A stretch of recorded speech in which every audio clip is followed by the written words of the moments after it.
ऊपर में लिख देते हैं कम से कम इतना, जो process state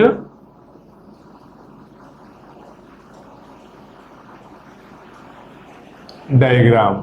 process state diagram का मीनिंग देखकर क्या लग रहा है? प्रोसेस स्टेट डायग्राम मतलब एक प्रोसेस कौन कौन से स्टेट में जा रहा है, क्या कुछ हो रहा है प्रोसेस के साथ में, सब एक ही डायग्राम में रहेगा। ठीक, तो इसको अच्छे से हम लोग बनाते हैं। यहां बनाते हैं रेडी स्टेट हो गया, चलो यहां पर बनाते हैं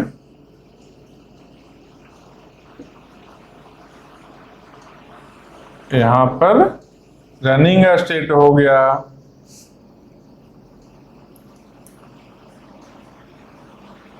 यहां पर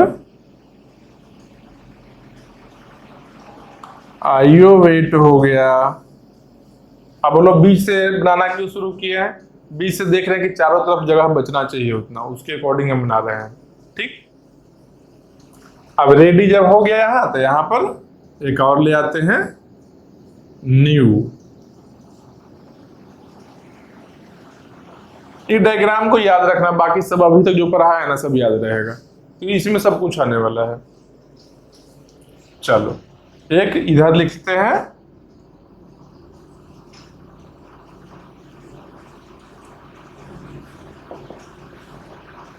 कंप्लीशन या कंप्लीटेड लिख दो यार। चलो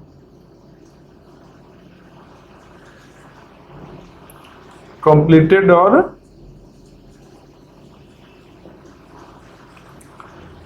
टर्मिनेटेड। कंप्लीट बोल दो या टर्मिनेट बोल दो, बात एक ही है। ये हो गया। एक और यहां पर लिखते हैं क्या,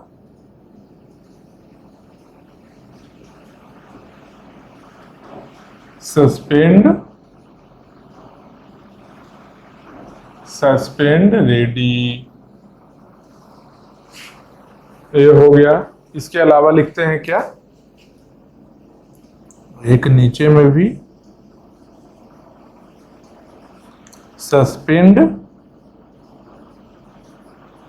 वेट। चलो देखो इतना सारा स्टेट है ना, 1 2 3 4 5 6 7 स्टेट है। इसके बीच में घूमते रहेगा प्रोसेस। ठीक, अब कहां कहां घूमेगा देखते हैं घुमाकर। तो सबसे पहले जानो स्टार्टिंग के सब स्टेट को देखते हैं। न्यू है, न्यू में क्या था? प्रोसेस अंडर क्रिएशन, यही ना। न्यू से कहां गया? रेडी में गया। ठीक, रेडी से कहां जाएगा? रेडी से रनिंग जाएगा। रनिंग से कहां जाएगा? रनिंग से कंप्लीटेड में जाएगा। एक और चांस क्या है रनिंग से जाने का? रनिंग से हो सकता है आईओ टाइम करने के लिए आईओ में चला आए, हो सकता है रनिंग से वापस चला आए रेडी में। याद करो मल्टीटास्किंग में क्या बताए थे? मल्टीटास्किंग में प्रीएम्पशन एक वर्ड बताए थे कि प्रोसेस रेडी से रनिंग में गया, उसको जबरदस्ती रोका गया है, फोर्सफुली स्टॉप किया गया है, प्रीम्प्ट किया गया है और वापस रेडी में आया, कोई और प्रोसेस फिर शेड्यूल हुआ। बताया था ना मल्टीटास्किंग यही है ना, मल्टी प्रोग्रामिंग का एक्सटेंशन ही तो मल्टीटास्किंग था, बस वही चीज है। तो रनिंग से रेडी में भी आया, फिर आईओ में आया, तो आईओ से कहां जाएगा? आईओ से रनिंग में जाएगा क्या? नहीं, आईओ से रनिंग में कभी न जाएगा। आईओ जब एक बार आ चुका है, फिर से रेडी में ही इसको आना है। अब रनिंग में जाने के लिए रेडी होकर अब जाना है। अब आईओ से रनिंग में नहीं जा सकता, ये बात याद रखना। ठीक, अब देखो आईओ है, आईओ से मान लो प्रोसेस मेमोरी फुल हुआ तो क्या हुआ? सस्पेंड हो गया, सस्पेंड वेट में चला आया। फिर क्या हुआ? रिज्यूम हो गया, फिर आईओ में चला आया। ठीक, और ऐसे ही रेडी से क्या है, रेडी से मान लो सस्पेंड हुआ तो कहाँ गया, सस्पेंड रेडी में, सस्पेंड रेडी से रिज्यूम होकर फिर रेडी में आया, यही है ना इतना। एक और है यहां से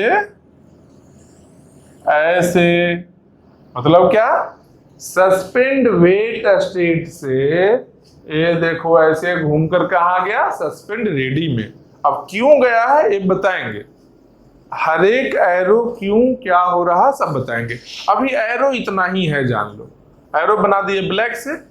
अब लिखने का काम ऐसा करते हैं जो रेड से करते हैं, बाकी सब रेड से करेंगे, लिखने में मजा आएगा। तो इसीलिए न्यू है ना, न्यू के पास में क्या होगा, न्यू के पास में होगा लॉन्ग टर्म शेड्यूलर, LTS।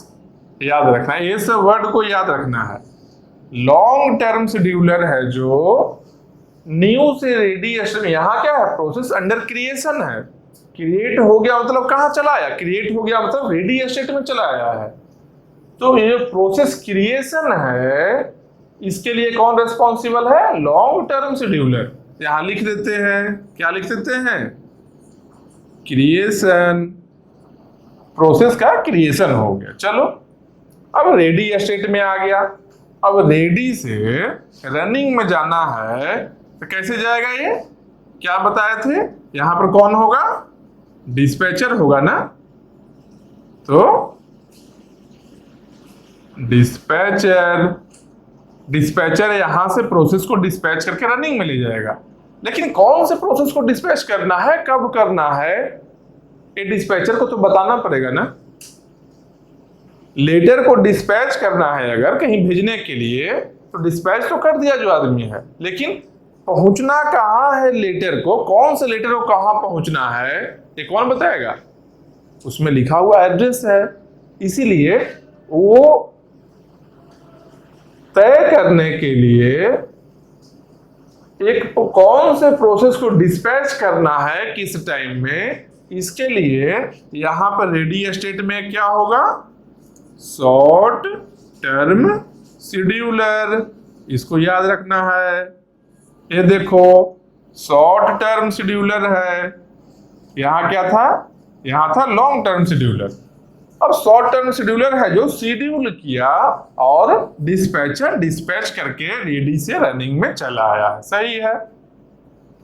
अब रनिंग से कंप्लीशन में क्या हुआ, रनिंग से कंप्लीशन है, कंप्लीटेड में गया है, मतलब कि कंप्लीशन हो रहा है इसका, और क्या, ये तो सबसे इजी है, ये कंप्लीशन हो रहा है, चला गया, काम खत्म हो गया, लाइंस ऑफ कोड सारा एग्जीक्यूट हो गया है। सब कोड एग्जीक्यूट करने के बाद तो कंप्लीटेड में जाना ही जाना उसको है, कोई दिक्कत नहीं। अब रनिंग से रेडी में आया है, तो रनिंग से रेडी में आने का मतलब क्या है कि रनिंग से रेडी में आया है मतलब कि प्रोसेस को फोर्सफुली स्टॉप किया गया है। In between the execution of the process, process is stopped forcefully, मतलब क्या हुआ, प्रीइम्पशन ही था ना। तो यहां पर क्या है, रनिंग से रेडी में आने का मतलब क्या है, ये क्या हुआ है, ये हुआ है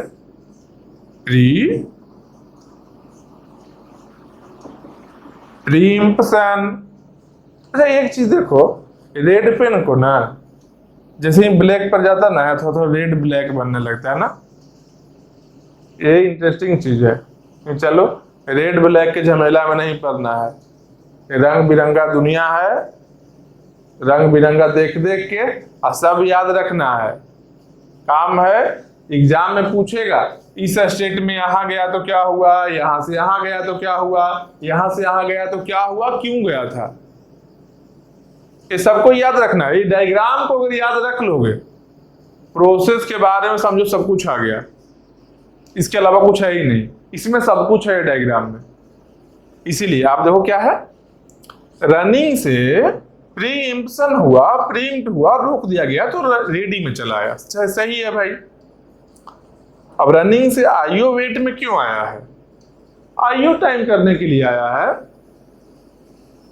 रनिंग से सीपीयू टाइम किया, फिर आईओ टाइम करने के लिए यहां से यहां चला गया आईओ वेट में, और आईओ वेट से फिर कहां जाएगा, रेडी में चला गया, क्योंकि फिर से उसको शेड्यूल होना है। इसके लिए क्या बोल सकते हैं, आईओ रिक्वेस्ट लिख सकते हैं। तो यहां पर इसके लिए लिख लो आईओ रिक्वेस्ट ए वाले के लिए, एरो के लिए, और यहां पर यहां लिख लो ए वाले के लिए आईओ कंप्लीटेड। तो रनिंग से आईओ वेट में आया, क्या कब आया, आईओ रिक्वेस्ट हुआ जब आईओ के लिए, तब आईओ वेट में आया, कंप्लीट हो गया तो रेडी में चला गया। ठीक, अब आईओ वेट से सस्पेंड वेट में कब आया, मतलब कि सस्पेंड हुआ है। क्यों सस्पेंड हुआ है, मेन मेमोरी फुल हो गया है, ready state, running state, IO wait, तीनों कहां रहता है, मेन मेमोरी में रहता है। मेन मेमोरी फुल होगा, यहां पर हो सकता है कोई प्रोसेस था ऐसा जिसका की प्रायोरिटी बहुत ही कम था, नया कोई प्रोसेस आया है, तो क्या हो गया, उस प्रोसेस को सस्पेंड कर दिया गया। सस्पेंड वेट में, सस्पेंड वेट और सस्पेंड रेडी कहां रहता है, सेकेंडरी मेमोरी में रहता है, इसलिए बैकिंग स्टोर भी बोलते हैं इसको। तो ये क्या हो गया, यहां पर सस्पेंड हो गया प्रोसेस, सस्पेंड होकर आईओ वेट से कहा आया, सस्पेंड वेट में आया, फिर सस्पेंड वेट से आईओ वेट में गया, मतलब क्या है, इसको लिख सकते हैं क्या,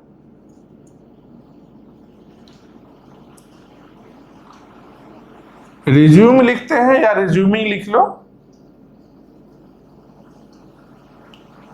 रिज्यूमिंग ही लिख लो। रिज्यूम हो गया मतलब सस्पेंड वेट से यहां चला गया, मतलब प्रोसेस फिर से रिज्यूम होगा, फिर से उसको आईओ का अपना काम करने लगा। लेकिन मान लो सस्पेंड हुआ था, जब एक चीज नोटिस करो, जब सस्पेंड हुआ था, मान लो आईओ वेट में इसको 10 सेकेंड का टाइम चाहिए था अपना आईओ कंप्लीट करने के लिए। अगर 10 सेकेंड हो जाता फिर यहां चला आता, मान लो 5 सेकेंड यहां हुआ कंप्लीट, फिर बीच में सस्पेंड हो गया तो सस्पेंड वेट में चला गया, तो 5 सेकेंड आईओ का बचा हुआ है, उसके लिए सस्पेंड वेट से आईओ वेट में जाएगा ना, बाकी के 5 सेकेंड अपना आईओ टाइम करने के लिए। तो सही है भाई, रिज्यूम हो गया। लेकिन अगर 10 सेकेंड ही था, 10 सेकेंड के बाद जब 10 सेकेंड हो गया था इसका आईओ में, उसके बाद ये आने वाला था रेडी स्टेट में। 10 सेकेंड जैसे ही हुआ यहां पर रेडी स्टेट में आने ही वाला था, उसी टाइम में मेन मेमोरी फुल हो गया।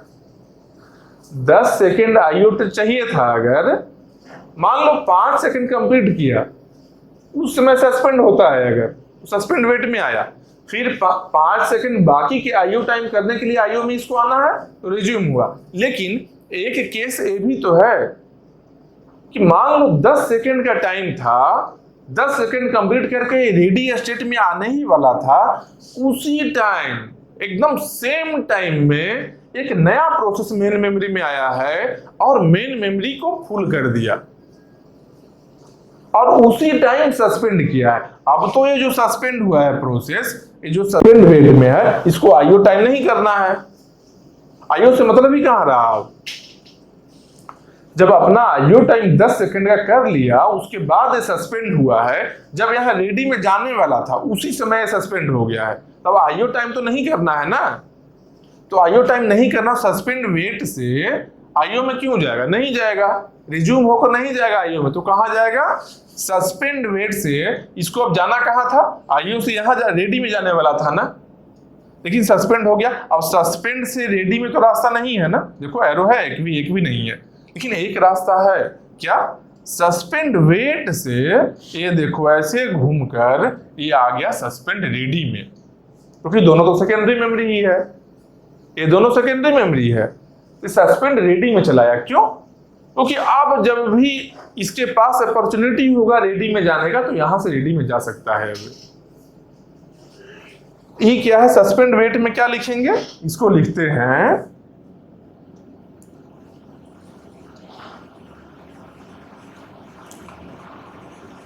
completed IO time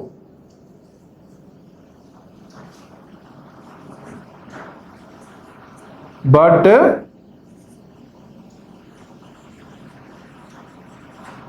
suspended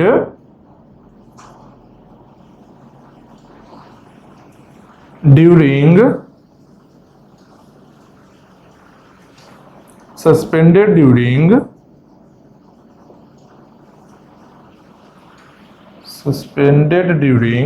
a state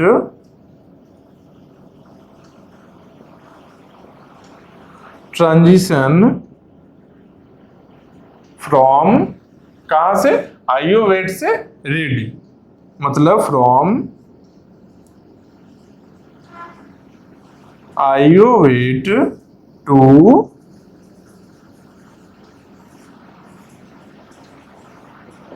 ready state. इसका मतलब क्या हुआ, सिंपल पढ़ो एक बार, देखो क्या है लिखा।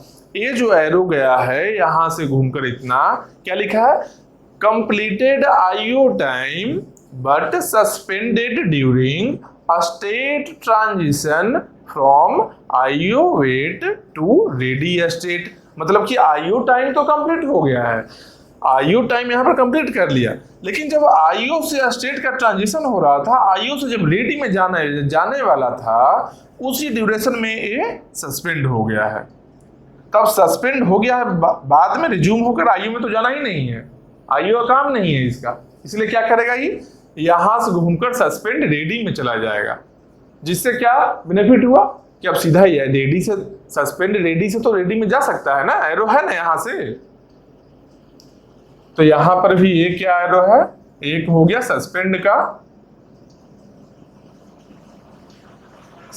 का, ये है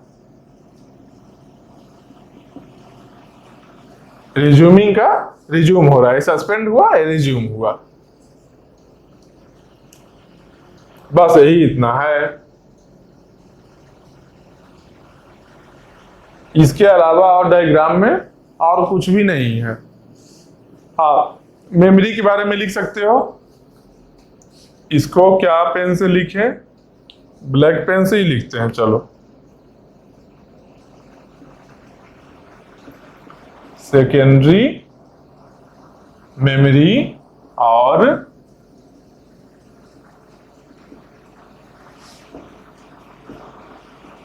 बैकिंग स्टोर। नीचे वाले को क्या लिखेंगे, सेकेंडरी, रुक जाओ एक सेकेंड,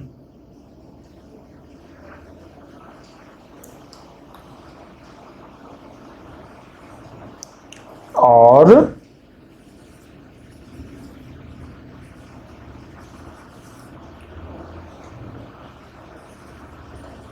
बैकिंग स्टोर। ये किसके लिए है, सस्पेंड वेट स्टेट के लिए। सेकेंडरी मेमोरी या बैकिंग स्टोर ये रहेगा, कहां पर रहेगा, सस्पेंड वेट सेकेंडरी मेमोरी में रहेगा, या फिर बैकिंग स्टोर भी बोल सकते हैं, और सस्पेंड रेडी भी सेकेंडरी मेमोरी में ही रहता है, बैकिंग स्टोर भी इसको भी बोल सकते हैं। इसके अलावा इसमें और कुछ नहीं है, जान लो।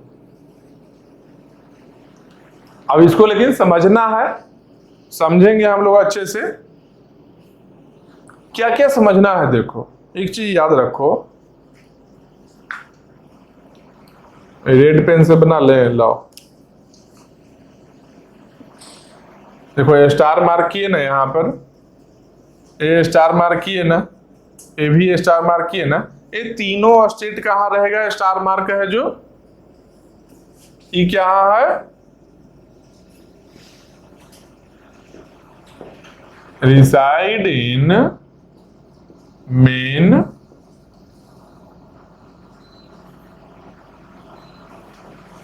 मेमोरी।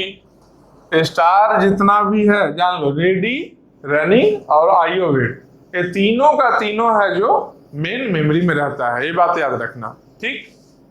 अब देखो प्रोसेस कहाँ कहाँ जाएगा, सिंपल एक बार पूरे डायग्राम को देखते हैं अच्छे से, प्रोसेस कहाँ कहाँ जा सकता है, क्या क्या पॉसिबिलिटी है। तो न्यू है, प्रोसेस क्रिएशन हो रहा है। लॉन्ग टर्म शेड्यूलर क्या है? LTS क्या है? Long term scheduler. इसका डेफिनेशन ऐसे लिखना है तो यहां लिख देते हैं, ये लो फुल फॉर्म, लॉन्ग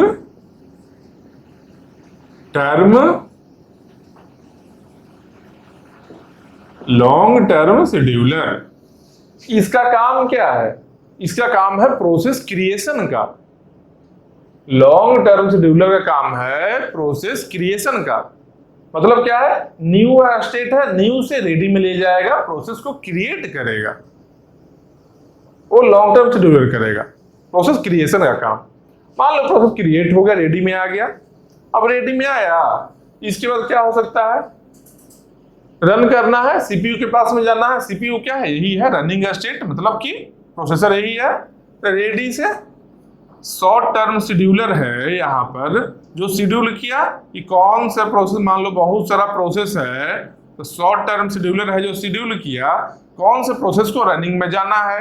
अब जिसको शेड्यूल कर दिया है, डिस्पैचर को बता दिया। शॉर्ट टर्म शेड्यूलर का देखो, इसका भी फुल फॉर्म कहाँ लिखोगे? ये लो, बनवा लो कलाकारी, तुम लोग भी लो, यहां लिख देते हैं। एक सेकेंड,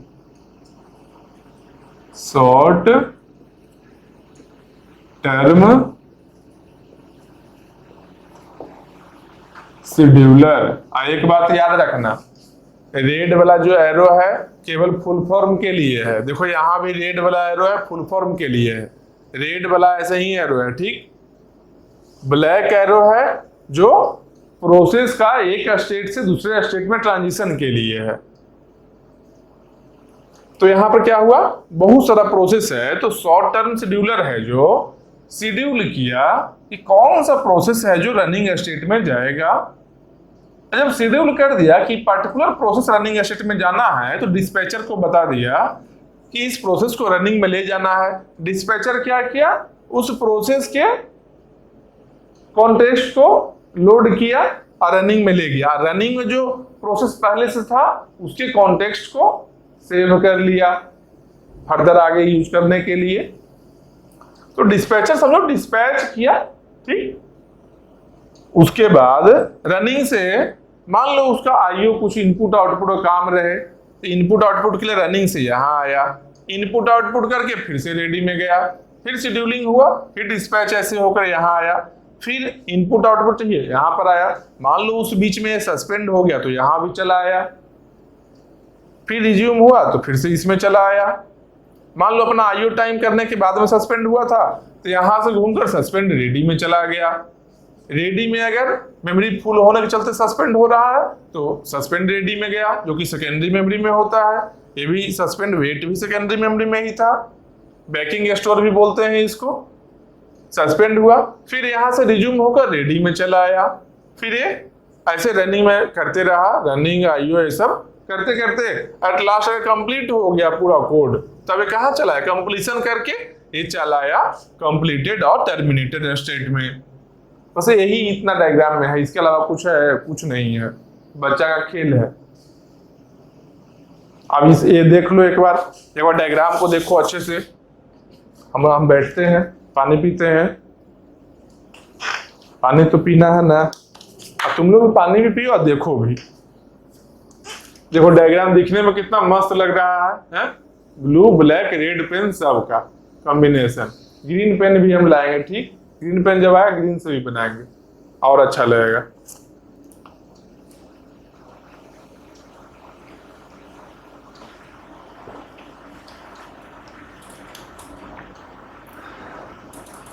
सब देख लो, एक एक वर्ड कहाँ कौन सा एरो है, क्या है, नहीं है, सब देख लो, ताकि कभी भी बनाने का जरूरत पड़े बना लो आराम से।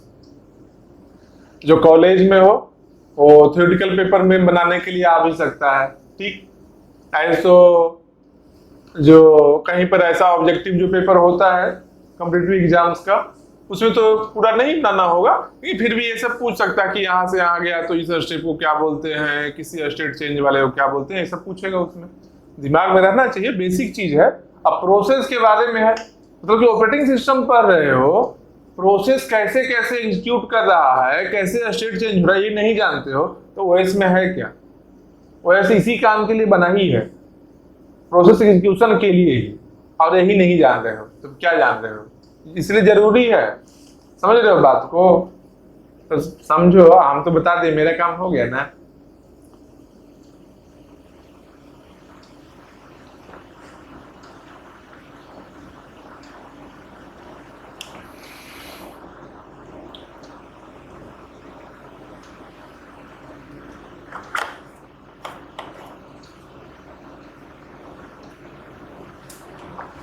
हमको पता है ऊपर में जो बोर्ड पर लाइट आ रहा है, ऊपर में लाइट लगा है और एक ट्यूबलाइट कम जलता है, लेकिन हम मैनेजमेंट वाले को बताया कि एक ट्यूबलाइट कम जलता है।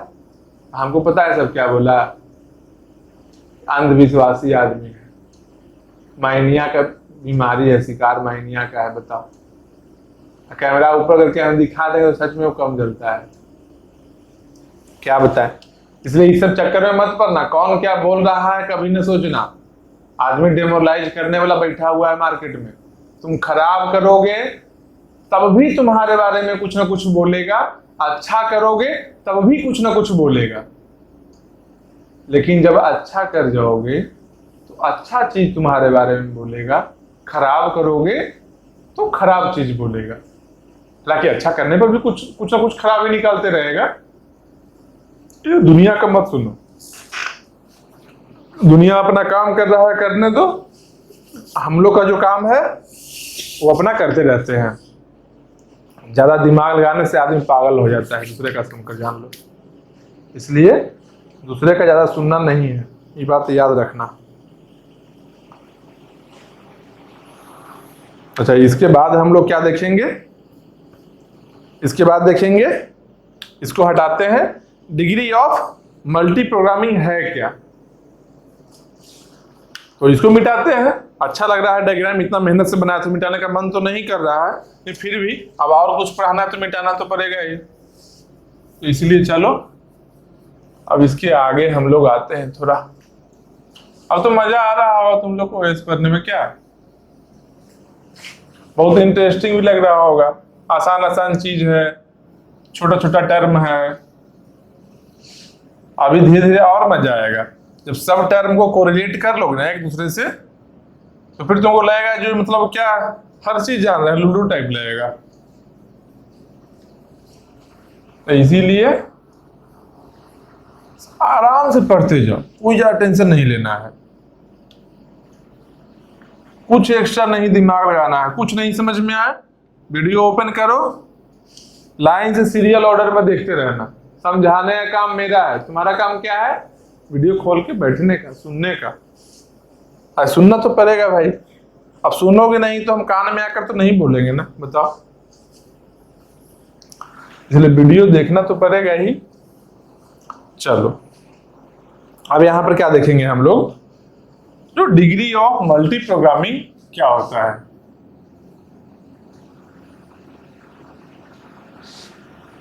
Degree of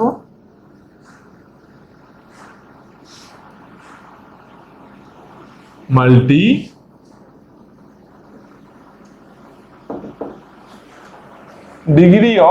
programming. तो डिग्री ऑफ मल्टी प्रोग्रामिंग का सिंपल मीनिंग यही है कि कितना maximum number of programme main memory में किसी पार्टिकुलर टाइम में अवेलेबल है। अब इसका मतलब बोलो तो क्या होता है? इसका मतलब देखो क्या होता है, अभी जो हम लोग प्रोसेस स्टेट डायग्राम बनाए थे, जिसमें रेडी स्टेट एक था क्या,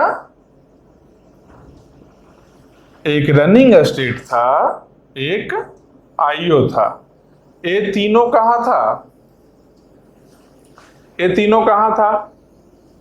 तीनों था मेन मेमोरी में। तो यही बताना चाह रहे हैं कि मेन मेमोरी में किसी भी पर्टिकुलर टाइम में जितना मैक्सिमम नंबर ऑफ प्रोसेस होगा वही डिग्री ऑफ मल्टी प्रोग्रामिंग होगा। तो मेन मेमोरी का इंसेंस क्या है कि ready state, running state, IO state, तीनों में नंबर ऑफ प्रोसेस जितना है सबको ऐड कर लेंगे और जो वैल्यू आएगा वो है डिग्री ऑफ मल्टी प्रोग्रामिंग। मान लो यहां पर 2 प्रोसेस है, यहां पर कितना प्रोसेस हो सकता है? रनिंग में एक ही हो सकता है मैक्सिमम, याद रखना। रनिंग में प्रोसेसर सीपीयू के पास में एक ही प्रोसेस होता है। किसी भी पर्टिकुलर पॉइंट ऑफ टाइम में मैक्सिमम एक प्रोसेस होगा, या फिर 0 रहे, या आइडियल रहे सीपीयू, या फिर एक होगा मैक्सिमम, एक से ज्यादा नहीं हो सकता है। तो यहां पर तो मैक्सिमम एक ही होगा। आईओ में कितना होगा? आईओ में एक से ज्यादा हो सकता है। कितना मैक्सिमम कितना हो सकता है? डिपेंड करता है मेन मेमोरी पर। यही तो है डिग्री ऑफ मल्टी प्रोग्रामिंग। यहां पर 1000 भी हो सकता है, लेकिन 1000 यहां रहने के लिए प्रोसेस स्पेस भी तो चाहिए। तो मान लो यहां पर x है, मेन मेमोरी में मैक्सिमम कैपेसिटी है जो 20 प्रोसेस का है, ठीक। तो 20 प्रोसेस का है तो 2 + 1 + x कितना हुआ? 2 + 1 + x = 20। x = कितना हुआ? x = 17 हुआ ना, मतलब कि 17 प्रोसेस एक साथ आईओ कर रहा है। बोलो एक साथ आईओ इतना प्रोसेस कैसे कर लिया? रनिंग में तो नहीं किया था। तो रनिंग है जो प्रोसेसर है, रनिंग है जो प्रोसेसर है। यहां पर सीपीयू प्रोसेसर में एक टाइम में एक ही प्रोसेस का एग्जीक्यूशन होता है, लेकिन आईओ में एक से ज्यादा हो सकता है process. Multiple processes are allowed in IO state. IO time एक से ज्यादा प्रोसेस कर सकता है, कोई दिक्कत नहीं है। तो ये जो मैक्सिमम जो रहेगा कैपेसिटी रेडी, रनिंग और आईओ मिलाकर, यही है डिग्री ऑफ मल्टी प्रोग्रामिंग। तो यहां लिख देते हैं, क्या डेफिनेशन लिख सकते हैं?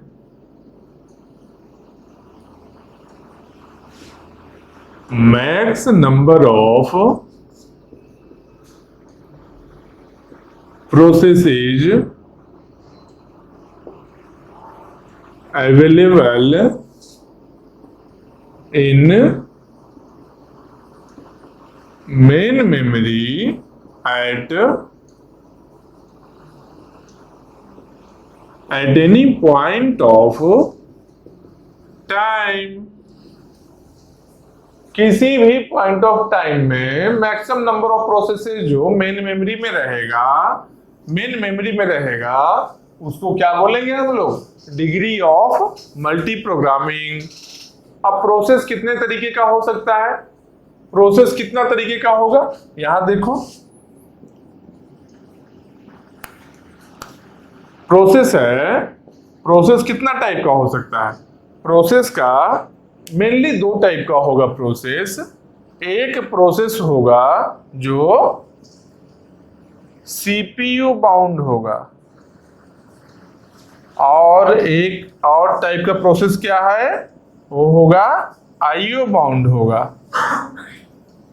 तो सीपीयू बाउंड और आईओ बाउंड में क्या डिफरेंस है? तो डिफरेंस इतना ही है कि प्रोसेस है दो ही जगह काम कर सकता है ना। रेडी स्टेट में कुछ काम होता है क्या? नहीं होता है। रेडी स्टेट में तो शॉर्ट टर्म शेड्यूलर बताए थे अभी, डिस्पैच होकर यहां से यहां आता है रनिंग में रन करने के लिए, रनिंग से अपना आईओ टाइम के लिए यहां जाता है। मतलब कि रनिंग और आईओ में ही काम होता है ना। मेनली जो एग्जीक्यूशन हो रहा है, जो रनिंग और आईओ में ही हो रहा है ना। अपना आईओ टाइम में आईओ कर रहा है, रनिंग में रन कर रहा है, और किसी स्टेट में हो रहा था नहीं। तो यही हम बताना चाह रहे हैं, जो रनिंग और आईओ में, तो रनिंग में जो टाइम लगता है इसको बोलते हैं हम लोग सीपीयू टाइम। रनिंग में जो टाइम लगता है, देखो ब्लैक पेन से लिखते हैं, यहां जो टाइम लगता है इसको हम लोग बोलते हैं सीपीयू टाइम। और आईओ में जो टाइम लगेगा इसको क्या बोलेंगे हम लोग? आईओ में जो टाइम लगेगा उसको क्या बोलेंगे? इसको बोलेंगे आईओ टाइम। समझा?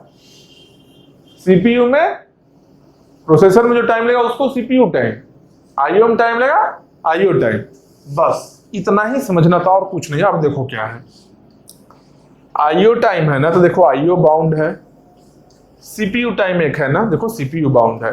इसका सिंपल मीनिंग यही है कि सीपीयू बाउंड प्रोसेस का मतलब क्या है, जो सीपीयू टाइम ज्यादा होगा और आईओ टाइम कम होगा। अलग अलग लिखते हैं, नहीं तो दोनों को एक समझोगे फिर सोचोगे कैसे सर बताए, लो अलग कर दिए। ये क्या है, ये टोटल है किसका, सीपीयू बाउंड का। सीपीयू बाउंड प्रोसेस का मतलब क्या होगा, सीपीयू टाइम ज्यादा होगा, मतलब कि ये जो प्रोसेस है, इस टाइप का प्रोसेस है जो ज्यादा से ज्यादा टाइम सीपीयू में स्पेंड करेगा, रनिंग स्टेट में स्पेंड करेगा। क्यों स्पेंड करेगा, बैठा हुआ नहीं है, ज्यादा सीपीयू टाइम ही है, उस तरीके का प्रोसेस ही है कि ज्यादा यहां पर टाइम है, ज्यादा टाइम यहां देना है एग्जीक्यूशन के लिए रनिंग स्टेट में, तो ज्यादा टाइम स्पेंड करेगा कहां पर है, रनिंग स्टेट में। यहां लिख भी लो छोटा में, मोर टाइम इन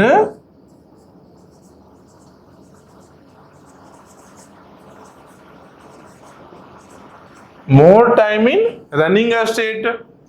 एक और क्या है, आईओ बाउंड है, एक आईओ बाउंड प्रोसेस है। तो आईओ बाउंड में क्या है, इसमें क्या रहेगा, सीपीयू टाइम क्या होगा, सीपीयू टाइम कम होगा और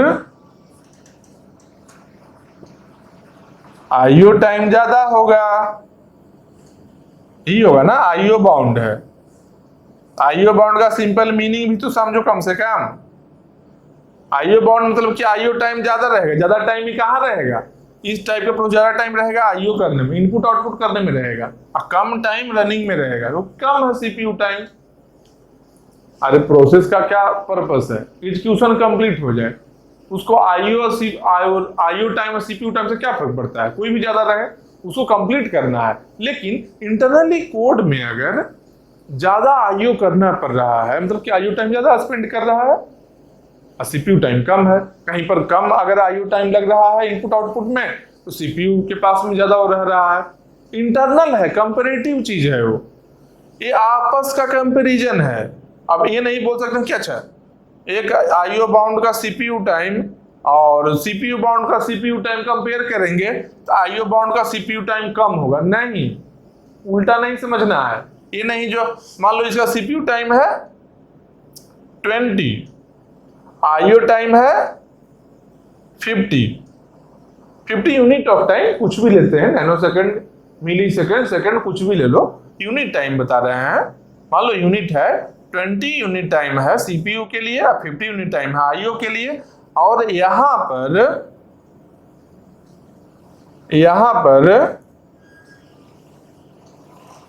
12 है जो सीपीयू टाइम है और आईओ टाइम मान लो 3 है। 3 को अच्छा से लिखते हैं, रुक जाओ एक सेकेंड, 3 को हम अचारे हाइट के चक्कर में होता, चलो आईओ टाइम 3 ही है और सीपीयू टाइम 12 है। देखो 3 और 12 को कंपेयर करो, 12 बहुत ज्यादा है, 12 बहुत ज्यादा है 3 से, इसलिए सीपीयू बाउंड हो, क्यों, सीपीयू टाइम ज्यादा है, आईओ टाइम कम है। यहां पर देखो क्या है, सीपीयू टाइम 20 है, आईओ टाइम कितना है 50 है, आईओ टाइम बहुत ज्यादा यहां पर है, इसलिए आईओ बाउंड हुआ। लेकिन अगर ये दोनों में कंपेयर करें हम लोग, तो इसका सीपीयू टाइम 12 ही है और इसका सीपीयू टाइम 20 है, तो सीपीयू टाइम तो इसी का ज्यादा है, इसका सीपीयू टाइम 12 है, इसका सीपीयू टाइम 20 है, तो सीपीयू 12, 12 और 20 में कौन ज्यादा है बताओ तुम ही, 20 ही ज्यादा है ना, तो क्या बोलोगे, तो सीपीयू टाइम तो ज्यादा है, तो ये सीपीयू बाउंड होना चाहिए, नहीं होना चाहिए। क्यों, क्योंकि इसके आपस का कंपैरिजन है, एक प्रोसेस का इंटरनल आईओ टाइम और सीपीयू टाइम को कंपेयर कर रहे हैं, दूसरे प्रोसेस नहीं कंपेयर कर रहे हैं। आपस में देखेंगे, उसमें जो ज्यादा रहेगा वैसा, अगर आईओ टाइम ज्यादा है तो आईओ बाउंड हो गया, अगर सीपीयू टाइम ज्यादा है तो सीपीयू बाउंड हो गया। ठीक, ये चीज याद रखना। इसीलिए इसके चलते ही लॉन्ग टर्म शेड्यूलर कहां रहता था, याद करो, न्यू स्टेट से रेडी स्टेट में आता था, प्रोसेस क्रिएशन में हेल्प करता था। इसीलिए लॉन्ग टर्म शेड्यूलर को पहले से ही एक गाइडलाइन रहता है जो proper combination of CPU bound process and IO bound process को चूज करना है, जिससे कि सिस्टम का थ्रूपुट हाई रहे, इफिशिएंट ज्यादा रहे। अगर मान लो लॉन्ग टर्म शेड्यूलर सब आईओ बाउंड प्रोसेस अगर ले आएगा तो सब आईओ करते रहेगा, ये सीपीयू बैठा रहेगा। अब मान लो सब सीपीयू बाउंड ले आया तो सब सीपीयू ही करते रहेगा, आईओ में कुछ नहीं रहेगा। सिर्फ प्रॉपर कॉम्बिनेशन होना चाहिए कि कुछ सीपीयू भी कर रहा है, कुछ आईओ भी कर रहा है। तो लाने का काम सीपीयू बाउंड आईओ बाउंड लाने का काम किसका है, लॉन्ग टर्म शेड्यूलर का है। ठीक, तो बस प्रोसेस देख लिए, आईओ बाउंड सीपीयू बाउंड देख ही लिए, डिग्री ऑफ मल्टी प्रोग्रामिंग क्या है देख लिए। अब इसके आगे का देखते हैं। छोटा छोटा चीज बताते रहेंगे, हर एक छोटा चीज को समझते रहना, क्योंकि वो सब कभी ना कभी यूज आएगा। वो बचपन में सुने थे ना कि पढ़ा हुआ चीज बर्बाद नहीं होता है, कभी ना कभी यूज आता है। ये सच्चाई बात है।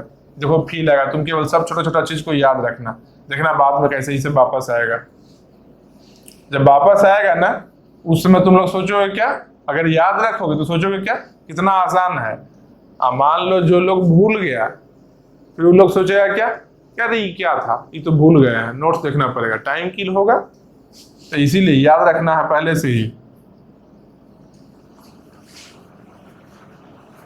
याद कर रखना, समझते सुनते रहोगे यार, ऐसे भी याद रहेगा। कितना भूलोगे आखिर, भूलते भूलते थक जाओगे, हम इतना बार बताएंगे।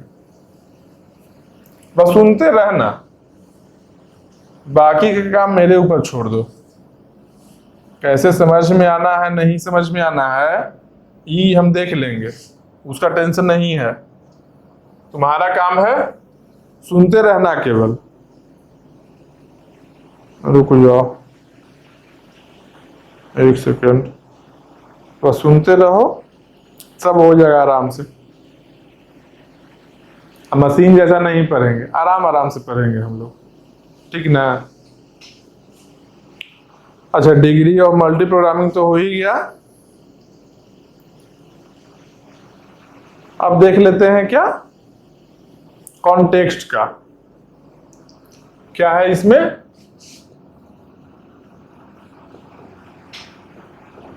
कॉन्टेक्स्ट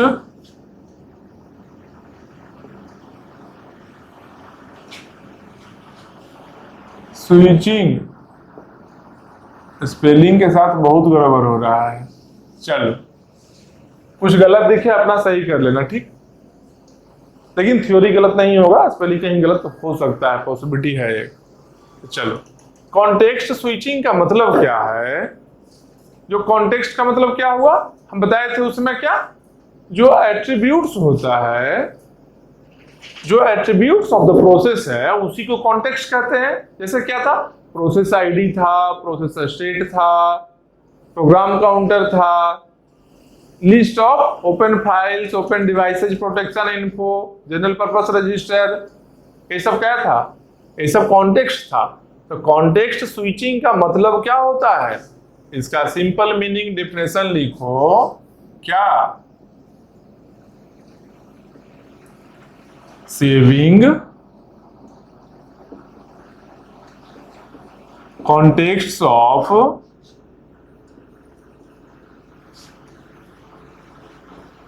old process and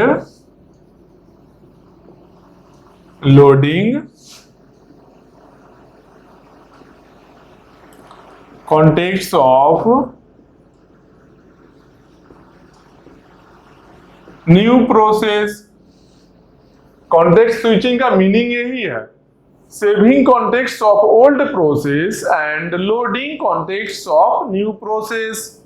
नया जो प्रोसेस है उसके कॉन्टेक्स्ट को लोड कर लेना है और पहले का जो प्रोसेस है उसको सेव कर देना है ताकि फर्दर यूज कर पाए बाद में हम लोग जरूरत पड़ने पर। बस यही कॉन्टेक्स्ट स्विचिंग है। तो कॉन्टेक्स्ट स्विचिंग करेगा कौन?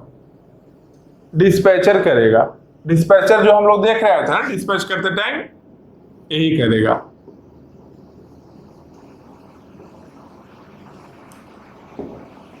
डिस्पैचर करेगा क्या कि मान लो ऐसे एक ही साथ बनाते हैं लोग, ये है P1 है, ये P2 है।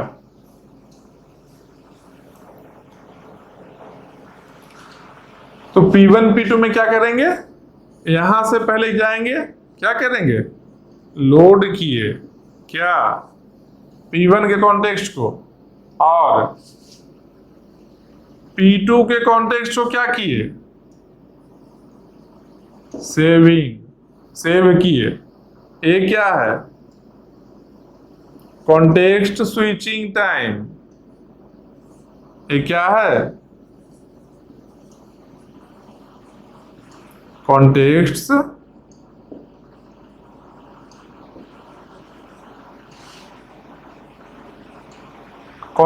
स्विचिंग टाइम मतलब क्या? P1 के कॉन्टेक्स्ट को लोड किए और P2 के कॉन्टेक्स्ट को सेव किए हैं। P1 P2 ऐसा नहीं सोचो जो अच्छा P1 है तो पहले तो यही था तो P2 तो बाद में आता, ऐसा नहीं है। मान लो इसको हम बना लेते हैं, लो P5 बना लेते हैं। जाओ P1 का मतलब है हमेशा ऐसा नहीं है कि P1 मतलब कि वो सबसे पहले P1 ही एग्जीक्यूट करेगा, ऐसा नहीं है। ठीक, फिर भी चेंज कर दिए वो कैसे एग्जीक्यूट करेगा शेड्यूलिंग में वो फील कर जाओगे। अब बहुत सारा पढ़ना है, सब बताएंगे शेड्यूलिंग हम। तो अभी जानो कि लोड कर रहा है और सेव कर रहा है, एक कॉन्टेक्स्ट स्विचिंग टाइम है। तो कॉन्टेक्स्ट स्विचिंग टाइम में कॉन्टेक्स्ट जितना ज्यादा होगा पहले सेव करना फिर लोड। अच्छा एक चीज गड़बड़ हुआ है, देखो लोडिंग और स्विचिंग का जो किए हैं तो पहले यहां पर पहले सेविंग करेंगे और पहले सेव करेंगे उसके बाद लोड करेंगे।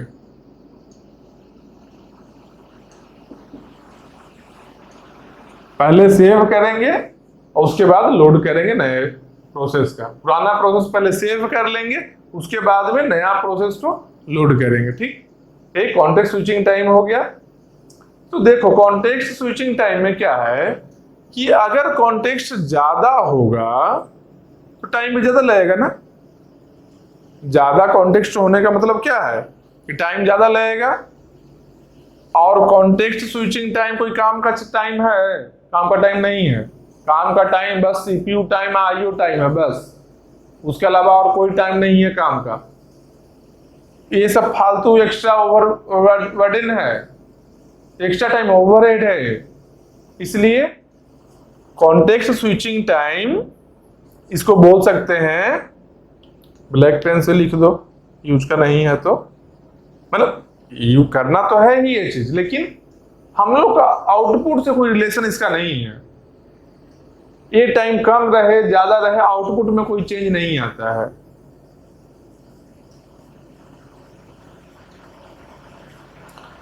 ओवरहेड टू सिस्टम क्या है? Overhead to system, context switching time. अब इसके काम ज्यादा होने से अगर हम लोग के आउटपुट में कोई डिफरेंस नहीं आ रहा है फिर क्या फायदा इसका? कम ही रहे, चाहेंगे ही कम रहे, मिनिमम में हो जाए। तो यही चीज है context switching time, saving context of the previous one and loading the context of new processes. यह है कॉन्टेक्स्ट स्विचिंग। डिस्पैचर ये काम करेगा। और क्या है? मोर कॉन्टेक्स्ट स्विचिंग टाइम है तो बता ही दिए। ओवरहेड ऑफ सिस्टम,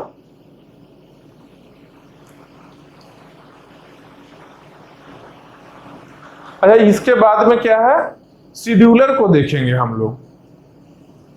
ठीक, 3 शेड्यूलिंग देखे है ना, शेड्यूलर इसके बाद में देखते हैं।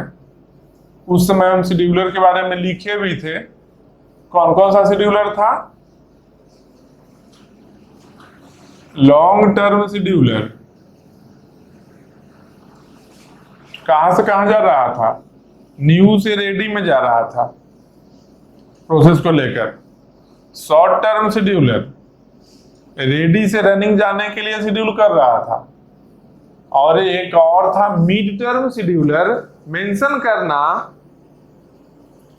उस डायग्राम में जो प्रोसेस साइकिल जो बनाए थे हम लोग, उसमें मेंशन करना कि जब यहां आईओ स्टेट से ए सस्पेंड आईओ में जब आए थे, तो यहां पर जो सस्पेंड हो रहा था, रिज्यूम हो रहा था, यहां पर काम करेगा क्या? Mid term scheduler. Mid term scheduler यहां पर काम करेगा वो सस्पेंड आईओ के लिए, सस्पेंड आईओ और आईओ के लिए। और एक और सस्पेंड रेडी जो था, सस्पेंड रेडी था और रेडी स्टेट से जो यहां सस्पेंड हो रहा है फिर रिज्यूम हो रहा है, यहां भी काम करेगा मिड टर्म शेड्यूलर। एक शेड्यूलर तो कहां था? एक शेड्यूलर था न्यू से रेडी आते थे तो क्या मिलता था? Long term scheduler. यहां पर मिड टर्म शेड्यूलर मिला, मिड टर्म शेड्यूलर मिला। और रेडी से जब रनिंग में जाते थे हम लोग, तो यहां पर मिलता था शॉर्ट टर्म शेड्यूलर, STS। ये क्या है? Mid term scheduler. Mid term scheduler, mid term scheduler इसका फुल फॉर्म हो गया। ये शॉर्ट टर्म शेड्यूलर है और मिड टर्म शेड्यूलर दो जगह, देखो यहां भी है, यहां भी है। और एक है लॉन्ग टर्म शेड्यूलर जो न्यू से रेडी में आ रहा है। 3 तरह का ही शेड्यूलर है। बस ये याद रखना, इसको ऐसे लिख लो, लॉन्ग टर्म शेड्यूलर। ये क्या है? Short term scheduler. एक प्रोसेस स्टेट डायग्राम वाले में ना केवल MTS डाल लेना। यहाँ पर MTS मतलब दोनों के लिए काम करेगा, सस्पेंड होना और रिज्यूम होना। पहले कौन रिज्यूम होगा? सस्पेंड होकर तो चला आया, पहले कौन रिज्यूम होगा, बाद में कौन? मान लो यहाँ पर 10 प्रोसेस सस्पेंड होकर आया हुआ है। अब सबके सब तो चाहेगा कि हम जल्दी रिज्यूम हो जाए, लेकिन अब यहाँ पर कौन पहले रिज्यूम होगा, इसके लिए एक शेड्यूलिंग चाहिए ना लोगों। ये मिड टर्म शेड्यूलर काम करेगा यहाँ पर। ये चीज वहां लिख लेना। और बस सेम है यहाँ भी, मल्टीपल मान लो प्रोसेस है। अब मल्टीपल प्रोसेस को रिज्यूम करना है तो पहले किसको किया जाए? मिड टर्म शेड्यूलर यहाँ काम करेगा। ये शॉर्ट टर्म तो है ही, यहाँ रेडी में रहता ही है। और लॉन्ग टर्म शेड्यूलर न्यू से रेडी में जो लेकर आता है।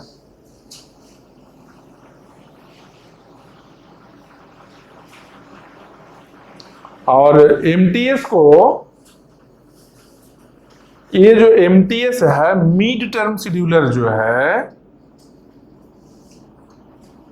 इसके काम को सस्पेंड करना और रिज्यूम करना, और यहां पर भी सस्पेंड करना, रेडी से सस्पेंड रेडी में जाना और सस्पेंड रेडी से रेडी में आना, ये दोनों जगह ही MTS का जो वर्क है, इसको हम लोग स्वैपिंग भी बोल सकते हैं। इसको हम लोग क्या बोल सकते हैं? स्वैपिंग भी बोल सकते हैं। एक वर्ड है स्वैपिंग, इसका मीनिंग यहाँ पर OS में क्या है, बाकी जगह क्या मीनिंग है अलग चीज है।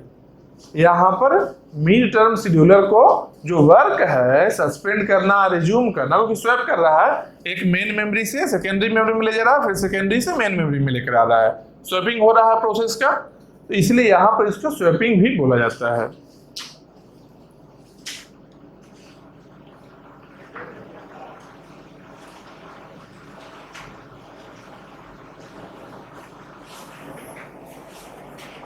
और सी ड्राइव में देखने के लिए इसको कर सकते हो क्या, star scheduler star C drive में डालकर शेड्यूलर को देख सकते हो। ओएस में इंटरनली ओपन नहीं होगा फाइल, लेकिन ये देख सकते हो, ये फाइल फोल्डर रहता है वहां पर। ये सब शेड्यूलर के बारे में जो यूज वहां से ही एक तरह का डेटाबेस समझो, वहां डिक्शनरी है जहां से यूज किया जा रहा है बराबर। जहां भी ये रेडी स्टेट आएगा तो शॉर्ट टर्म शेड्यूलर ये है, जो ये शेड्यूलर जहां स्टोर है वहां से डेटा लेकर उसके अकॉर्डिंग ये शेड्यूलिंग करना स्टार्ट कर देगा।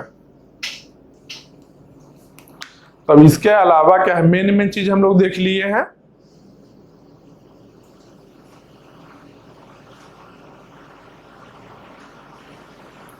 डिस्पैचर के बारे में बता ही दिए, जो कॉन्टेक्स्ट स्विचिंग करेगा। और लॉन्ग टर्म शेड्यूलर सही कॉम्बिनेशन, एक प्रॉपर कॉम्बिनेशन आईओ बाउंड और सीपीओ बाउंड के प्रोसेस का लेकर आएगा, जिससे कि थ्रूपुट ज्यादा रहे, मतलब कि ज्यादा इफिशिएंट यूटिलाइजेशन हो सिस्टम का। बहुत सारी चीजें ऐसा है जो लिखे नहीं है, वर्बली बोले हैं, इसलिए जो भी वर्ड कभी भी बोलेंगे याद रखना वो चीज, क्योंकि बहुत सारी चीज ऐसा रहता है कि लिख नहीं रहे हैं लेकिन बोल दे रहे हैं वर्बली, या फिर कहीं शॉर्ट में थोड़ा सा में लिख दे रहे हैं, उसको पूरा डिफाइन करके ऐसे नहीं लिखे, नहीं भी लिखे नोट्स में वो रहेगा। तो वो चीज को करना क्या है, जो बोलेंगे उसको याद रखना। अब बोलने का इंपॉर्टेंस क्या रह जाएगा, मान लो सब लिख ही देंगे तब बताओ, कुछ तो इंपॉर्टेंस रहना चाहिए ना सुनने वाले के लिए।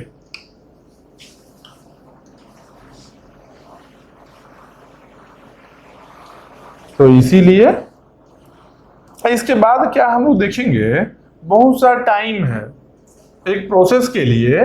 जैसे बहुत सारा स्टेट था, बहुत सारा एट्रीब्यूट था, बहुत सारा ऑपरेशंस हुआ था, वैसे ही बहुत सारा टाइम भी रहता है प्रोसेस के लिए ही, प्रोसेस से ही जुड़ा हुआ टाइम है वो। तो प्रोसेस को टाइम से कैसे लिखेंगे हम लोग, ब्लैक से लिखते हैं। चलो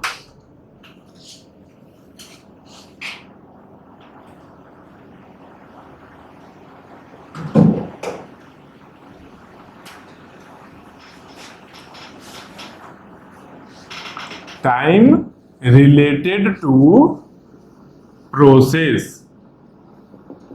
लिख दिया, मतलब कि एक प्रोसेस के लिए क्या क्या टाइम है, रिलेवेंट क्या क्या टाइम होता है, देखेंगे क्या क्या टाइम है। तो पहला क्या है, सबसे पहला है अराइवल टाइम।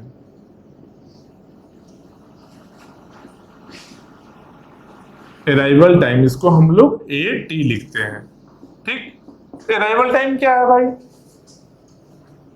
तो अराइवल टाइम का मीनिंग है जब प्रोसेस क्रिएट हुआ, मतलब प्रोसेस क्रिएट होने का मतलब क्या है, जब न्यू स्टेट से रेडी स्टेट में आया, न्यू स्टेट से रेडी में आया, वही आया था ना लॉन्ग टर्म शेड्यूलर जो लेकर आया था, प्रोसेस क्रिएशन हुआ था वहां पर ही ना।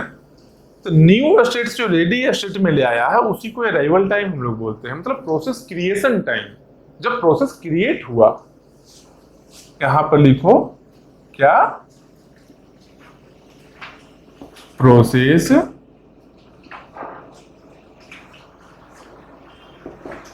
क्रिएशन टाइम, ये क्या हो गया, अराइवल टाइम हो गया। दूसरा क्या है, बर्स्ट टाइम,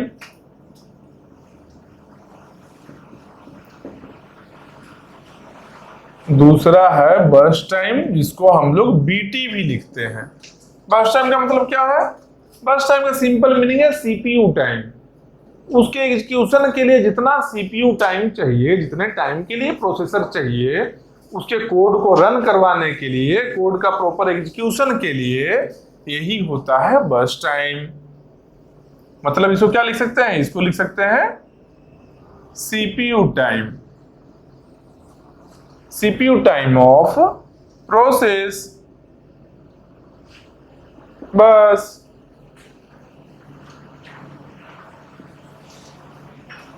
बर्स्ट टाइम हो गया। इसके बाद क्या हो गया, मान लो CPU टाइम कंप्लीट कर लिया हो, तब क्या होगा, प्रोसेस का कंप्लीट हो जाएगा प्रोसेस, तो एक कंप्लीशन टाइम भी तो चाहिए। एक कंप्लीशन टाइम चाहिए ना, जब प्रोसेस कंप्लीट कर लिया अपना एग्जीक्यूशन। अराइवल टाइम कब, जब आया। बर्स्ट टाइम का मतलब कितना टाइम के लिए सीपीयू चाहिए। अब सीपीयू चाहिए, एग्जीक्यूट कर लिया, तो कहां जाएगा, कंप्लीशन स्टेट में जाएगा। तो क्या है, कंप्लीशन टाइम होगा। कंप्लीशन टाइम का क्या मतलब है, मतलब कि टाइम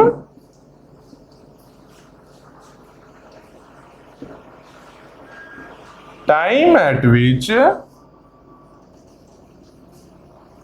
प्रोसेस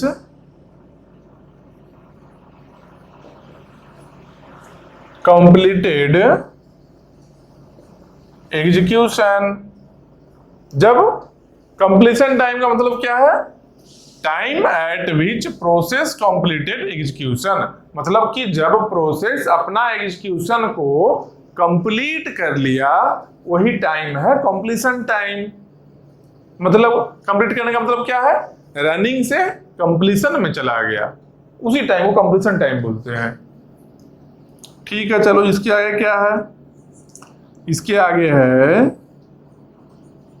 सब टाइम को याद रखना। ये जो टाइम है अभी आने वाला है क्वेश्चन में, ठीक। इसलिए अराइवल टाइम क्या है, बर्स्ट टाइम क्या है, कंप्लीशन टाइम क्या है, टर्न अराउंड टाइम क्या है, जो भी टाइम अभी बताएंगे सबको याद रखना। अभी फ्यूचर में, अभी जस्ट फ्यूचर, बहुत लंबा फ्यूचर नहीं, 10 साल बाद वाला नहीं, अभी थोड़ा टाइम बाद में भी आ जाएगा ये क्वेश्चन में, ठीक। इसलिए इसको याद रखना, बहुत इंपॉर्टेंट है। ये क्या है, टर्न अराउंड टाइम। तो टर्न अराउंड टाइम का मतलब क्या है, टर्न अराउंड टाइम क्या बोलते हैं, टर्न अराउंड टाइम का मतलब क्या है, जो arrival after arrival before completion. इसको लिख सकते हैं क्या, completion time minus arrival time. Completion time मतलब minus arrival time, turn around time का मतलब यही है, जब कंप्लीट हुआ प्रोसेस माइनस जब वो आया था। इसका इनडायरेक्ट मीनिंग क्या हुआ,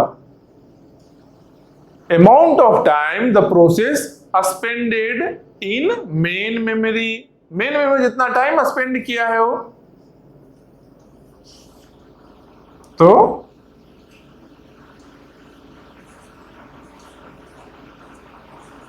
process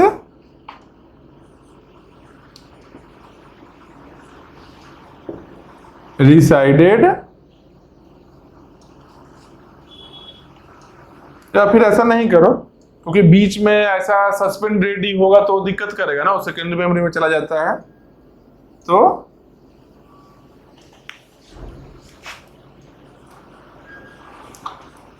process spent time before completion, मतलब कि प्रोसेस जितना टाइम स्पेंड किया है कंप्लीशन के पहले। अब बोलो तो कंप्लीशन के पहले तो अराइवल टाइम के भी पहले नहीं, अराइवल टाइम के पहले प्रोसेस था ही नहीं, प्रोसेस था प्रोग्राम। जैसे ही प्रोग्राम प्रोसेस में कन्वर्ट हुआ है, अराइवल टाइम उसी को बोलते हैं ना, जो लॉन्ग टर्म शेड्यूलर था लेकर आया था न्यू स्टेट से रेडी स्टेट में, तो न्यू से रेडी में लाया था, मतलब कि प्रोसेस का क्रिएशन ही हुआ है वो, उसी क्रिएशन को अराइवल टाइम बोलते हैं। तो अगर बिफोर कंप्लीशन लिखेंगे अगर, तो कंप्लीशन के पहले, या फिर spend time till completion, before के जगह पर और लिख दो अच्छे से, टिल कंप्लीशन, कंप्लीशन होने तक जो टाइम वो स्पेंड किया है, तो completion time minus arrival time. चलो टर्न अराउंड टाइम हो गया। अब इसके अलावा क्या है, इसके अलावा है एक है वेटिंग टाइम। सब टाइम को याद रखना, ध्यान से देखो, आसान है, कुछ टाइम है, ये कोई टाइम, ये कुछ है, दिमाग लगाने वाला भी चीज है, इससे भी आसान चीज है दुनिया में, बताओ इससे आसान चीज और क्या होता है, वेटिंग टाइम। तो वेटिंग टाइम क्या है भाई, वेटिंग टाइम का मतलब क्या है, turn around time minus burst time, इसको बोलते हैं वेटिंग टाइम। इसका मतलब क्या हुआ? टर्न अराउंड टाइम क्या है? टोटल प्रोसेस कितना टाइम सिस्टम में रहा, प्रोसेस टोटल कितना टाइम रहा है कंप्लीशन तक, minus burst time. Burst time क्या? सीपीयू टाइम है। तो सीपीयू टाइम उसको चाहिए था एग्जीक्यूशन के लिए, तो उसको चाहिए था इतना ही टाइम, बर्स्ट टाइम का ही कम था। बर्स्ट टाइम देखो, बर्स्ट टाइम क्या है? सीपीयू टाइम ऑफ प्रोसेस, इतना ही बर्स्ट टाइम ही चाहिए प्रोसेस को। प्रोसेस को इतना ही टाइम चाहिए था, लेकिन सिस्टम में रहा है इतना time. Turn around time, turn around time क्या है? Process spend time till completion, completion तक इतना टाइम ये स्पेंड किया है। टीएटी देखो, इसे यहाँ पर नहीं लिखे ना, अच्छा टीएटी यहाँ लिख देते हैं। चलो शॉर्ट वाला जो नहीं लिखे हैं इसको रेड से लिख देते हैं जो ना लिखे हैं, और क्या टेंशन नहीं लेने का। लेकिन चलो ये हो गया कंप्लीशन टाइम, शॉर्ट में लिखेंगे। टर्न अराउंड टाइम को लिखेंगे टीएटी, वेटिंग टाइम को लिखेंगे डब्ल्यूटी, बस हो गया। अब देखो वेटिंग टाइम में क्या बात कर रहा है? Turn around time minus burst time. Turn around time क्या है? टोटल टाइम जो स्पेंड किया है। बर्स्ट टाइम क्या है? जो सीपीयू टाइम चाहिए था। तो इसका मतलब सिंपल मीनिंग क्या है? जो जितना टाइम स्पेंड किया है उसमें से जितना एक्चुअली इसको टाइम चाहिए था सीपीयू, उसको अगर माइनस कर देते हैं तो बाकी टाइम तो इंतजार कर रहा था ना, बाकी टाइम तो इंतजार ही ना किए। 3 घंटा का एग्जाम है, आधा घंटा पहले हम जाकर बैठ गए, 15 मिनट वहां से निकलने में लगा हमको। तो आधा घंटा पहले जब बैठे थे उस समय से 15 मिनट बाद हम एग्जाम हॉल से निकले हैं, टोटल कितना टाइम हम बैठे? 3 घंटा का एग्जाम अगर दिए तो पहले का आधा घंटा, लास्ट का 15 मिनट जोड़ लो, 45 मिनट इधर हो गया 3 घंटा का एग्जाम। तो 3 घंटा 45 मिनट हम बैठे हैं, पेपर तो था 3 ही घंटा का। कितना टाइम इंतजार करना पड़ा हमको? 45 मिनट। वही वेटिंग टाइम यहां पर है, प्रोसेस को कितना टाइम वेट करना पड़ा है। तो यही है turn around time minus burst time. इसको लिख सकते हैं भी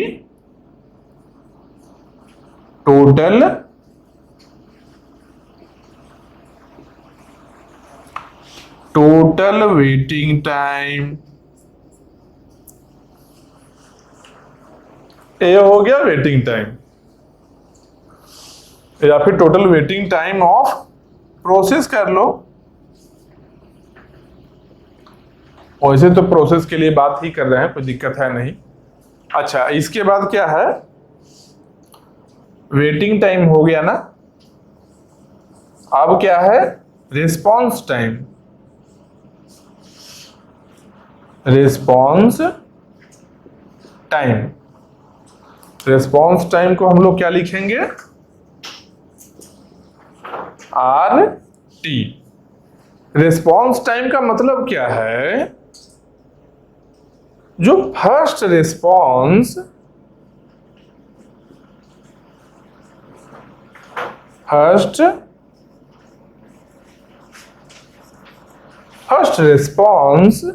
minus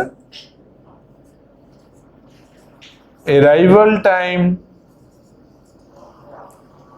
first response minus arrival time. थोड़ा नया दिखने में लगेगा क्या? रिस्पॉन्स टाइम का मतलब क्या है? First response minus arrival time. Arrival time तो पता है, जब प्रोसेस का क्रिएशन हुआ है, जब अराइवल हुआ है, प्रोग्राम प्रोसेस में कन्वर्ट हुआ है, अराइवल टाइम पता है। अब फर्स्ट रिस्पॉन्स क्या चीज है भाई? तो फर्स्ट रिस्पॉन्स का मतलब क्या है कि पहली बार जब सीपीयू मिला, जब प्रोसेस, यहां देखो क्या है, यहां पर मान लो रेडी स्टेट है, यहां पर क्या है? यहां रनिंग स्टेट है। रेडी से रनिंग में जाता है ना, रनिंग क्या है? प्रोसेसर है, सीपीयू यही है ना, रनिंग स्टेट ही है ना। तो जब रेडी से रनिंग जाता है, तो जब कोई प्रोसेस, फिर क्या है? रनिंग से रेडी आ रहा था ना एरो, आईओ वेट के लिए भी एक एरो आया था ना, आईओ के लिए, आईओ से यहां गया था ना रेडी में, तो मतलब क्या है कि रेडी से देखो यहां गया, फिर यहां से रेडी में आया, फिर से यहां से गया, मतलब कि रनिंग स्टेट में बहुत बार प्रोसेस गया है। अगर ऐसे घूमोगे, देखो यहां से यहां गया, फिर यहां आया, फिर यहां गया, फिर आईओ होते हुए यहां आया, फिर यहां गया, मतलब क्या है, रनिंग स्टेट में मल्टीपल टाइम्स एक प्रोसेस गया है।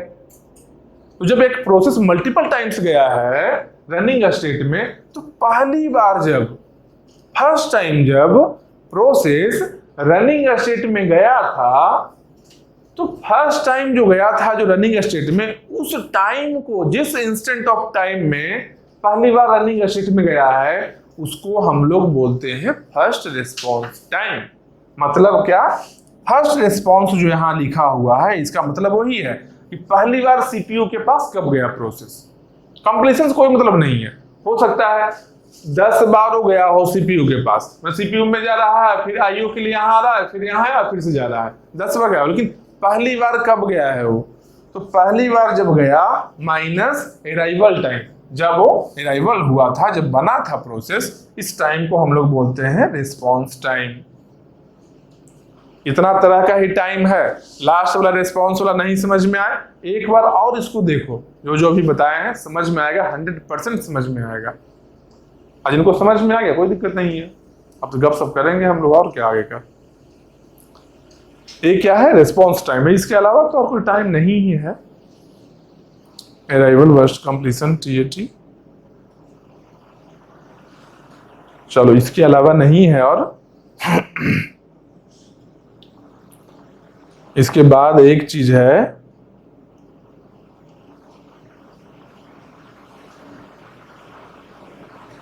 सीपीयू शेड्यूलिंग देखेंगे क्या, जो अच्छा ये देख लो एक बार, टाइम को अच्छे से देख लो, कुछ ज्यादा इधर उधर लग रहा है, एक बार पॉज करके सब टाइम को देख लो, रिकॉल कर लो माइंड में क्या क्या बोले हैं, कहीं लग रहा है ऐसा कि कुछ स्किप हो रहा है, फिर से रिप्ले करके एक बार देख लो, ठीक। इसके बाद देखेंगे सीपीयू शेड्यूलिंग।